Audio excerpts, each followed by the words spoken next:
Agora, vamos falar de mercado financeiro. Nós estamos na linha com José Francisco de Lima Gonçalves, que é economista-chefe do Banco Fator. José Francisco, boa tarde. Boa tarde, Denise. Bom, o mercado só piora, né? Meu Eu Deus. vou atualizar aqui os últimos números e enquanto eu estou falando é capaz de piorar mais. A Bolsa está caindo 5,92%, dólar comercial sobe 3,11%, a cotação de venda do comercial chega a R$ 3,958. Euro sobe 3%, a cotação de venda em R$ 4,674. Lembrando que eu estou falando do comercial. Dólar turismo vai muito além disso e aí o mercado fica meio perdido até, nós, Zé Francisco, sem muita referência em relação à cotação que deve trabalhar. Mas eu queria a sua avaliação em relação a isso. Faz vários dias que nós estamos vendo o mercado nesse nervosismo todo. Operadores falam nas incertezas políticas. É por aí mesmo, Zé Francisco?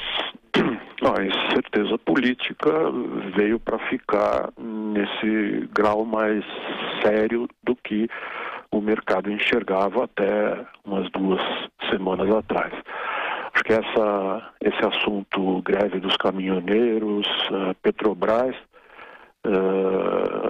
estimulou o medo, a percepção de risco que já vinha da aceleração do dólar lá fora, no mundo, junto com a alta do petróleo, claro, mas só a perspectiva de mudança lá fora, com vamos dizer, o impacto que a decisão da reunião mais recente do Copom trouxe sobre o mercado de câmbio aqui no Brasil, fez o Brasil dar uma bela descolada dos seus pares, né?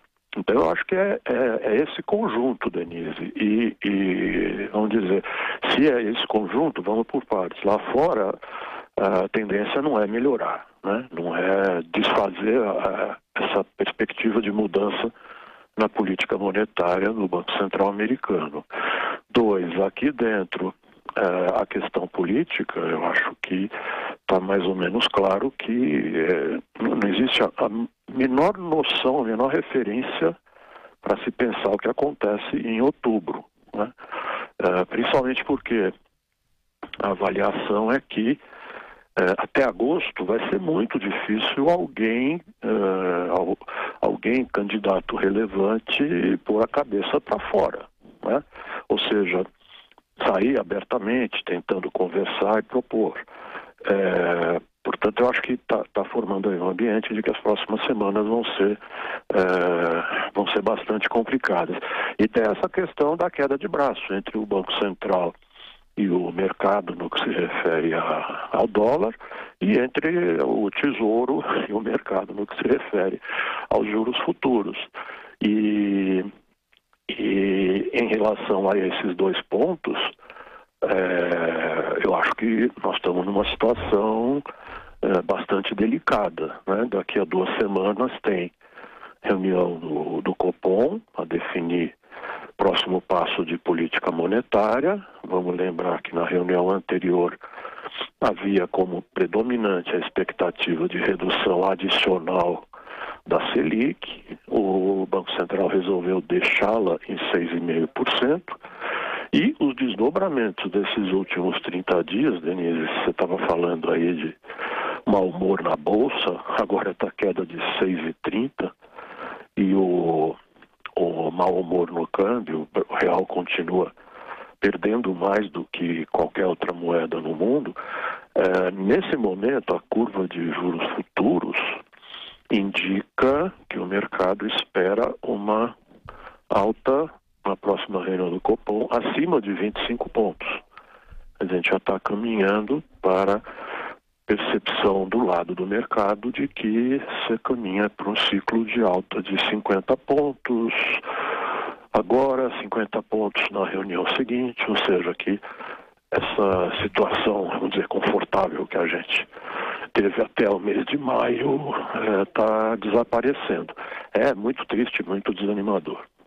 É exatamente isso. E aí o Banco Central pode acabar até sancionando as expectativas do mercado para não criar mais turbulência. Seria uma estratégia aí para tentar atrair mais investimentos, acalmar principalmente o mercado cambial, porque o Banco Central tem atuado com colocação de swap cambial, até aumentou a intervenção e não conseguiu conter essa pressão.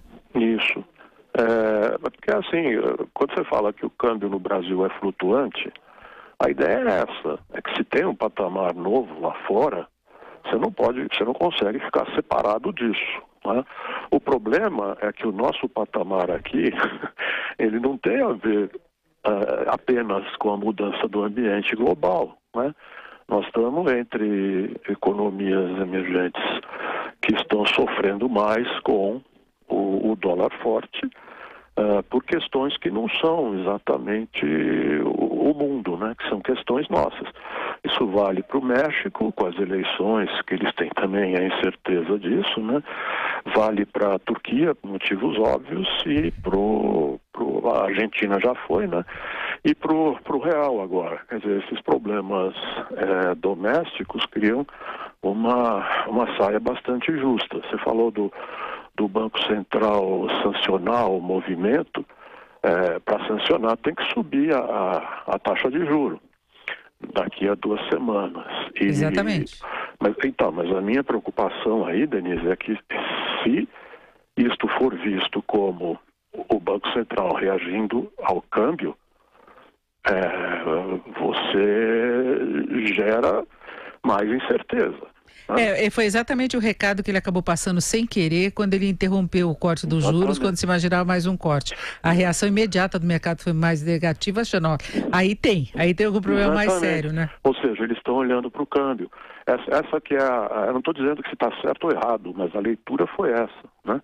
Agora, Zé Francisco, eu queria acrescentar um outro dado, que foi divulgada uma pesquisa, uma sondagem feita pela XP, com investidores, e concluiu que 48% acreditam que o Jair Bolsonaro vai ser eleito presidente do Brasil. E se esse cenário se concretizar, a expectativa de 31% dos entrevistados é de que a Bolsa sofra uma queda, 45% vem o cenário de desvalorização do real e 44% apostariam na taxa básica de juros acima de 8% no final do ano que vem. Então seria exatamente essa incerteza relacionada ao programa econômico que viria a ser adotado por Jair Bolsonaro. Isso. Eu até acrescentaria, Denise, ao programa econômico, a própria viabilidade do governo, né? A gente sabe que esse senhor tem um perfil bastante complicado, e ele não é um político experiente, ele é um deputado há muito tempo, mas a gente sabe da trajetória dele. Então ele não é um político experiente, não é uma pessoa de conversar, não é uma pessoa de negociar, ele não tem ideias próprias, e agarrou-se aí num personagem que em princípio o mercado gosta, mas que, sinto muito, Mandurinha não faz verão, independente da qualificação. Essa perspectiva é assustadora. Eu concordo se eu tivesse nessa pesquisa, eu teria respondido junto com essa maioria. Quer dizer, não é nem a política econômica, é a viabilidade de um governo desse tipo mesmo. Certo, ouvimos o Zé Francisco de Lima Gonçalves, que é economista-chefe do Banco Fator. Zé Francisco, muito obrigado, uma boa tarde. Obrigado, Denise, boa sorte. Para nós.